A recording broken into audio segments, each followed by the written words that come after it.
క్రైస్తలో ఈరోజు దేవుని యొక్క వాగ్దానము కీర్తనలు 145వ కీర్తన 14వ వచనం. యెహోవా కృంగిపోయిన వారందరినీ లేవనెత్తువాడు. దేవుడి వాక్యం దీవించునుగాక. ఆమేన్. అవునండి, మన దేవుడు ఎవరైతే కృంగిపోయి ఉన్నారో ఆ కృంగిపోయే వారిని లేవనెత్తు దేవుడు అండి. కృంగి ఉన్న వారిని ఆదరించు దేవుడు, కృంగి ఉన్న వారిని ఓదార్చే దేవుడు, కృంగి ఉన్న వారిని బలపరిచే దేవుడు మన దేవుడు.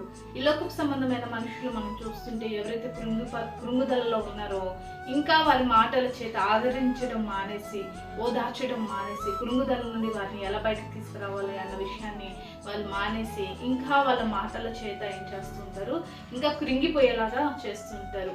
మరి యోబు భక్తుడు కూడా శ్రమలో ఉన్నప్పుడు తన స్నేహితులు మరి తన మాటల చేత ఇంకా యోబుని కృంగిపోయేలాగా చేసి ఉన్నారు.